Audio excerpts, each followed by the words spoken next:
Today we're going to discuss the first of our progressive presidents, and we're going to look at the rise of Theodore Roosevelt. Kind of to get us going here, this first slide here, those are all pictures of Theodore Roosevelt as the war hero that he becomes, the leader of the Rough Riders in the Spanish-American War. That picture on the far left is Roosevelt on Little Texas.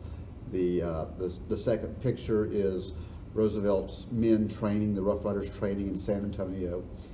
The third painting there at the bottom is a fairly famous painting of the Rough Riders charging up either Kettle Hill or San Juan Hill. It's called San Juan Hill, but most historians believe it's actually Kettle Hill. And the fourth picture is of the first military governor of Cuba under American protection. So that kind of sets the mood for us. We're going to go back in time a little bit to 1845. A guy named John L. O'Sullivan quoted the term manifest destiny. Again, way back in 1845. We're in the 1890s now. But the idea is still there. In 1845, O'Sullivan says, "It is our manifest destiny to overspread the continent allotted by Providence for the free development of our yearly multiplying millions." And what he meant here by manifest destiny was that God had destined the United States to spread from sea to shining sea, from the Atlantic to the Pacific, and allow the U.S. to expand constantly. The problem with manifest destiny is, what do you do once you reach that west coast? Well, what we're going to discover is in the 1890s, we decide, well, that's not good enough. We're going to reach out and we're going to look at Hawaii, and we're going to look at Cuba, and we're going to look at Puerto Rico and Guam and the Philippines. We're going to start interfering all over the world. And that's really a continuation of the idea of manifest destiny.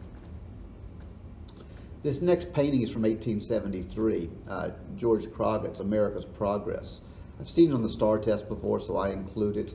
I've actually seen it in both the 8th grade and the 11th grade STAR test, even though it's made during the 11th grade period, the second half. It's dealing with manifest destiny, which is a much longer idea. That large figure in the middle is the Goddess of Liberty. Think of the Statue of Liberty. And she is leading the colonists from east to west as they further colonize the Americas. And you can see the Indians being pushed further and further and further west. This is a very heroic painting of what American-style imperialism is. But imperialism is not always heroic. Imperialism, I've discovered, is a term that a lot of us don't really know. The root word of imperialism is empire. If you're of a certain generation, my generation, you can't hear empire without thinking of Star Wars and Darth Vader and the evil empire and stuff like that. And I think that's actually a pretty good way to understand it. What imperialism is where stronger nations try to dominate smaller nations and create empires. They try and create a system where one country has political, economic, and social dominion over others. By the late 1800s, most of the world had been carved up. The European nations dominated most of Africa, most of Asia. So if the U.S. wants to get involved, it's going to be in a strange place. We were late getting into the empire game. We don't really get into it heavily outside of our own borders until 1898. Some would argue in the 1840s we were in it with the Mexican War. Some would argue that we'd always been in it as we slowly conquered Indian nations. And I think they're right, which is why I say that we didn't get into it outside of our own borders much until about 1898. But it's going to be unique because we're going to be forced to test ourselves against old world European nations that have already colonized areas. This is kind of the great age of imperialism. The late 1800s, all the way up through the Second World War. Some would argue that we're still in an imperial period. America is without a doubt an empire, whether we like to think of it or not. But why did imperialism grow? There's four major reasons. The first big reason is industrial growth. We desperately needed our natural resources in order to power our industrial revolution. We needed more and more power. And while the United States wasn't in the position others were, we had our coal mines and our iron fields and our timber. We had all that here. The rest of the world didn't. England had used up most of their resources and were forced to go out. Spain had outgrown their resources. They'd been forced to reach out. So the fact that we needed to power this revolution means that we have to bring more and more land under our dominance as a nation, as an empire. In fact, the development of steam-powered navies is going to be a major reason. We'll deal with that in the third one. The second reason is nationalism. Now, nationalism is just the belief that your nation is somehow superior to other nations. You believe that your beliefs, your ideals, your goals, your history, your culture, your very way of life is superior to all others. Now, I don't necessarily think that nationalism in itself is bad. I consider myself a pretty nationalistic guy. I love my nation. But I do think that nationalism has a dangerous tendency to creep into racism and to creep into militarism. And it stands to reason that if you really believed that your nation was superior to other nations, you would almost, you would almost have to believe that it's your duty to take that better life to other people. It's just the way things work. And the United States is no different. That's why we're going to interfere in Panama. We're going to interfere in Cuba. We're going to interfere in Nicaragua, Costa Rica, Hawaii. In the modern period, we're going to interfere in Vietnam, in Korea, in Iraq, in Afghanistan. And a lot of that is our sense of nationalism, our belief that our system is somehow better. And we're going to go in and try and foist our culture and our system of government on other places. The third reason is military expansion. And I've already hinted at this. A guy named Alfred Thayer Mahan, you really need to know his name. Alfred Thayer Mahan, M-A-H-A-N. He's super important. He ends up on the STAR test a lot. Admiral Mahan wrote a book on the influence of sea history. And he suggested that no nation had ever existed successfully in the entire history of the world without a powerful navy. As a result of this, nations all over the world are going to follow his model. And as we hit the industrial age, this new navy is going to be a steel-powered or a steel-framed, steam-powered navy. And that's going to encourage imperialism because of a couple of reasons. One, we need refueling centers. So we start looking for islands, particularly in the Pacific, halfway between China and the U.S. Places like Midway, Hawaii, that would make good refueling stations. You couldn't carry enough coal to make it all the way across the ocean. So you need some place there to protect yourself. The other example I like to give people is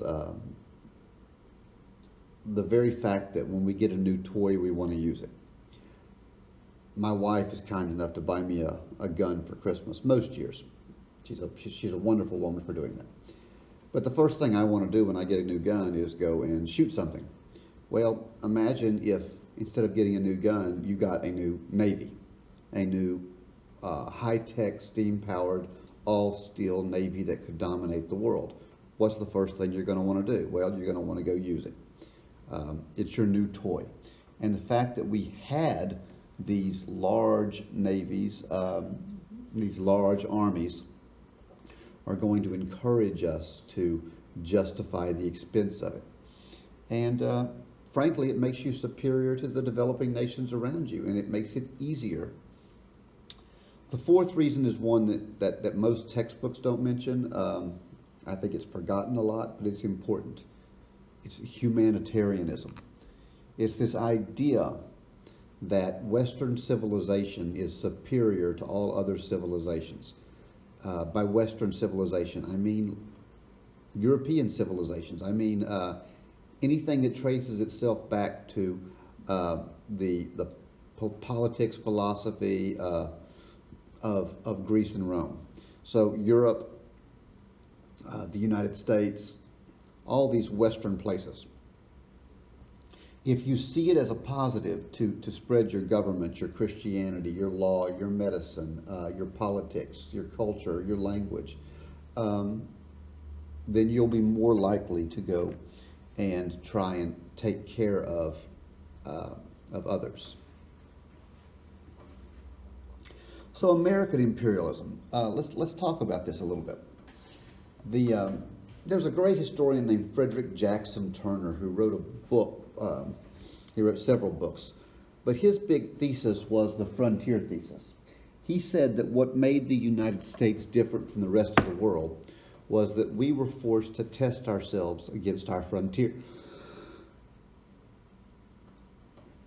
And that created a breed of person that was stronger, more powerful, more rugged than previous ones.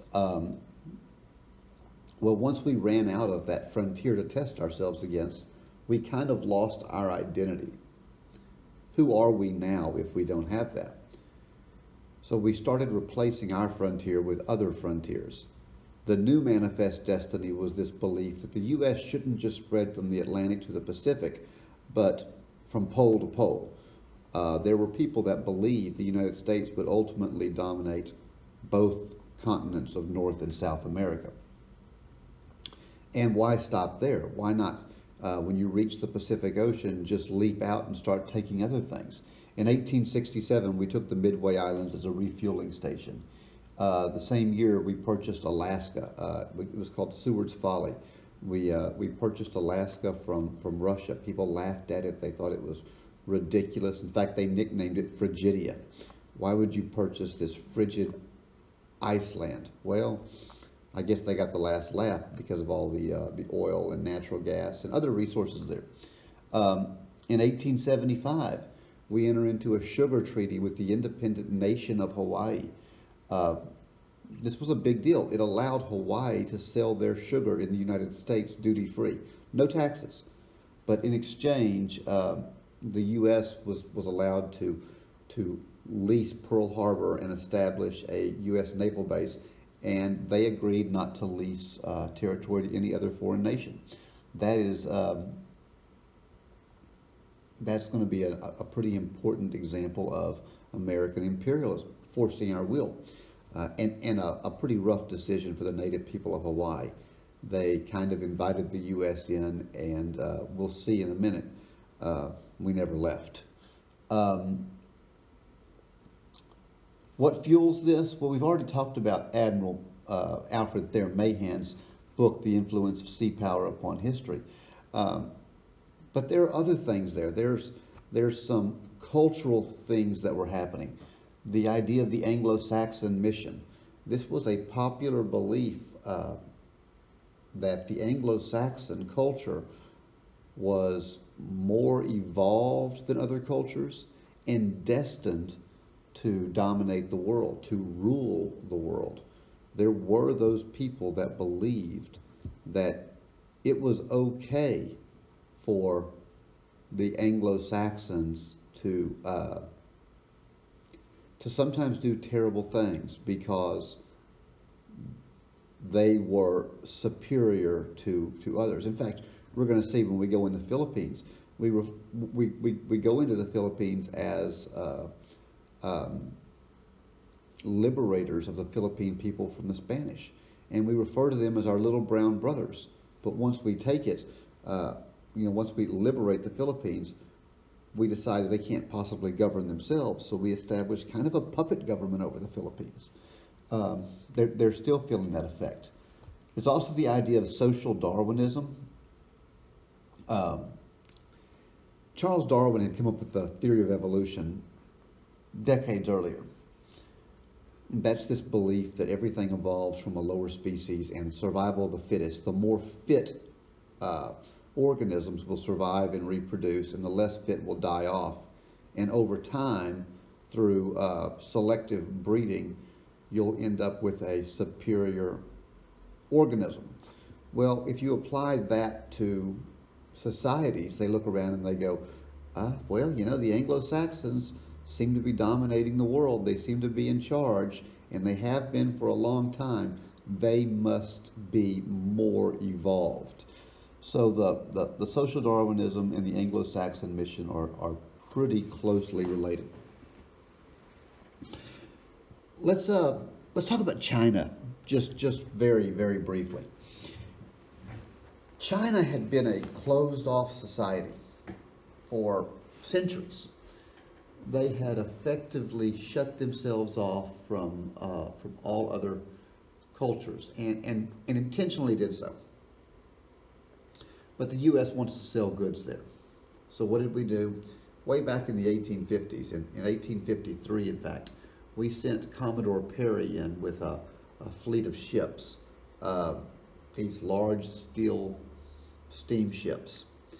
We painted them black, and we sent them in under what we called a treaty of friendship. Millard Fillmore was the president. And Commodore Perry literally parked his black dragons, as they called them, these large black ships, parked them outside the major ports of China, and told them that this is the might of the U.S. government, and that you have to open your doors to trade with us, or we will force your doors open. That's a pretty big accusation. It's a pretty big attack that they made. China realizes pretty quickly that is that it's not in their interest to fight against Commodore Perry. This is Commodore Perry here in the middle. That picture on the right is a Chinese caricature of him, so you can kind of see how they saw him. In that picture on the right, you'll notice they've got him drawn as a Chinese warrior. He's heavier. He's got the armor on. There's actually a degree of respect to that. The open door was very good for the United States, and I think in the end it was good for China. If you look around, China is a super developed nation today, an economic rival of ours, and part of that is because of the open door. But I don't want to justify it, because we really did use force to make a nation do what we wanted them to do. I like this map because it shows you Hawaii, but it shows you Hawaii kind of in a Pacific view, and you can see where Hawaii is. Hawaii is pretty close to halfway between North America and Asia. It's out in the middle of nowhere, and you wonder, how did this place become a member state in the United States? What could possibly have happened to allow this small island nation, which was really an independent nation, to become a state? Let's look at that briefly. That top left picture is King Kamehameha III, and I can hear you all giggling now because you played Dragon Ball Z or watched the show when you were a kid. I hear kids talk about it all the time, but Kamehameha is a real name.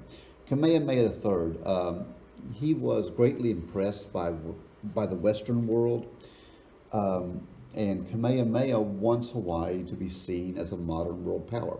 He adopts Western style clothing. He really pushes Hawaii to move into this more Western friendly idea. When Kamehameha III dies, he leaves the throne to Liliuokalani. That's her at the top right. Queen Lil, as we'll call her, Queen Liliuokalani she was more of a traditionalist. Um, while Kamehameha had allowed the Americans to come in and largely carve up Hawaii into plantations, guys like Sanford Dole had come. You know Dole from like Dole fruits, Dole pineapple. Well, Sanford Dole and others like him had come in and created these large plantations, and they had put Hawaiians to work. Now, it's not slavery; they are paying them, but most of the wealth of Hawaii is leaving Hawaii and going into American hands, not Hawaiians. Queen Lil doesn't like that. She wants the Americans out. And her, I guess, platform is what we'd call it, was Hawaii for Hawaiians. And I think she was justified in this. In 1893, she becomes the absolute monarch of Hawaii and starts putting in laws to prevent Western, particularly Americans, from getting control of any more, getting control of any more of Hawaii. Well, American businessmen don't like this, and they start plotting to undermine Queen Lil. John Stevens, that's him at the bottom left there, is the American minister, the USA minister to Hawaii. And John Stevens reports to the U.S. Congress that the Hawaiian people are not happy with Queen Lil, that they really want to be a territory of the U.S., and that we should go and protect these Hawaiian natives, these Hawaiian people. There's very little evidence that John Stevens was an honest broker in this. In fact, our Congress says, we're not in the business of just going and conquering places. We'll go, but we only want to go if we're invited. So we had an election. They had an election in Hawaii to determine whether they would remain under the control of Queen Lil, or if they would declare themselves to be a free and independent country without a monarch in the American style, or probably more likely the British parliamentary style would be a better way of explaining it. And there was a large election, and the U.S. Marines that were there at Pearl Harbor provided security for the elections. But here's the problem. They allowed the Americans who were living in Hawaii to vote in that election. And I don't know that that's fair. They also allowed the military men who were stationed on Pearl Harbor to vote in that election. And the American military provided security for that election. Now, if you could imagine what it must be like if you're a Hawaiian and you show up to vote and there's a U.S. Marine sitting there with his rifle, picking his teeth with his bayonet, looking at you, you might get a little intimidated. And a lot of these Hawaiians chose not to vote. As a result, on July 4th, 1894, the Hawaiian Republic was proclaimed. Hawaii was no longer a monarchy. It was a republic in the American or British parliamentary style. And they elected their first president, and lo and behold, it was this guy at the bottom right, Sanford Dole, the biggest American businessman in Hawaii.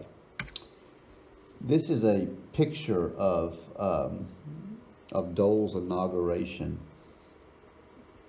as president of the Republic of Hawaii. And I like this picture because it shows me a couple of things. First off, you'll notice he's being sworn in front of the American flag and the British flag, or the UK flag. There's no Hawaii flag. You'll also notice that it doesn't look like there's any Hawaiians in the picture. They all look to be Europeans. This was a hostile takeover. This was the U.S. government stealing Hawaii.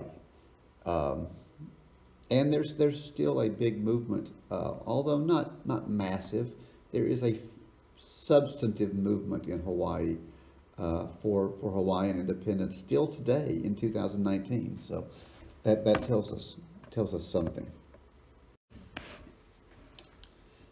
The next big issue that we're going to have is in Cuba. Cuba was known as the Ever Faithful Isle. It was the last of the Spanish provinces in the Americas. It had always been loyal to Spain, and now that loyalty seems to be breaking down. There was this guy, Jose Marti, who was a Cuban poet and Cuban nationalist, a patriot of the Cuban people. And he traveled around America telling the story, or really around the world, telling the story of the abuses of the Spanish government, encouraging revolution at times. The Spanish responded to this by sending in Valeriano the Butcher Viler. Valeriano Viler rounds up the Cuban people. He puts them in reconcentrados. These are concentration camps. They're not really death camps, they're concentration camps. There's a picture of one there on the right. But the idea was to concentrate the Cuban people in the cities, in these camps where they could be controlled, and get them out of the countryside where they could foment revolution. Well, about 300,000 Cuban people were forced into these camps, and they end up being unclean, unhealthy cesspools of disease. And when pictures and stories of the Cuban people dying en masse from really Spanish abuses reaches America, Americans start talking about the need to go down into Cuba and free these people. And all over the country, these juntas start to appear. These were clubs that were designed to raise money for the Cuban people and to encourage Cuban independence. And these juntas, it kind of became cool to be part of a juntas. Americans were moving towards the idea of war, but we need something to push us that last little bit. And it's going to be provided to us in February of 1898. The USS Maine was docked in Havana Harbor. It was there because the U.S. Navy and the U.S. Marines were providing security for the for the Cuban people. We were kind of there as peacekeepers. Well, the Maine exploded. It blew up, and it provided us our scapegoat. A guy named William Randolph Hearst ran this headline: "Remember the Maine, to hell with Spain." And he wrote an article in February of 1898 saying that the Spanish people have declared war on the United States by blowing up an American ship. And overnight, Americans were ready to go to war. By the way, it turned out years later, we went and researched it, and it looks like the Maine actually exploded from the inside out, that an ammunition bunker inside the ship exploded. That it wasn't in fact the Spanish. It was an accident. But at the time, it provided all the information we needed. So what do we do? William Randolph Hearst, the leading newspaper publisher in the world, sends his key reporter, Stephen Crane, along with his best artist, Frederick Remington, down to Spain to report on the war. Well, they telegram back, there ain't no war here. There's no war happening. To which William Randolph Hearst responds to Remington, and I love this: "You provide the pictures, I'll provide the war." What he's saying here is, Remington, you draw me pictures of Spanish people abusing the Cuban people, and Crane, you write me articles about this war, and I'll run the articles in my newspapers, and we'll push America into this war, whether it's true or not. This is an early version of yellow journalism. It worked. On April 11th, 1898, war was declared on Cuba. Now, everybody didn't want this. Some people realized that all this war was about was that the United States wanted a power grab. We wanted to control Cuba. So part of the declaration of war was the Teller Amendment. This is important. You need to know this for your test. The Teller Amendment basically says that Cuba must be independent when the war ends. We can go to war, but the U.S. cannot own Cuba when it's over. That's going to be super important. So we're supposed to be fighting this war over Cuba. Now, on this map that you see here, there's a little star popping up there south of Florida. That's where Cuba is. That's what we're supposed to be fighting over. But if you go over there on the right side, there's another one. That's the Philippines. And the war to free Cuba actually starts way over there, kind of southeast of China in the Philippines. Why? Why would we go there? Well, it goes back to that Teller Amendment. The amendment said that when the war was over, we couldn't own Cuba, but we need something for it. So we just went and took the Philippines. It's pretty unjust grab. But April 30th, 1898, Commodore Dewey shows up outside Manila Bay. We begin shelling Manila Bay until they surrender. In fact, there's a story that they were ready to surrender already before we ever shelled, and Commodore Dewey did not want to damage Manila.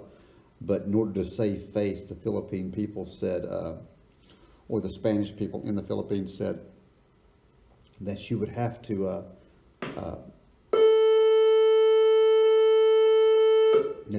lob rockets into Manila to allow them to save face. And that's exactly what we did. The Battle of Manila Bay was going to be the outbreak of the Spanish-American War.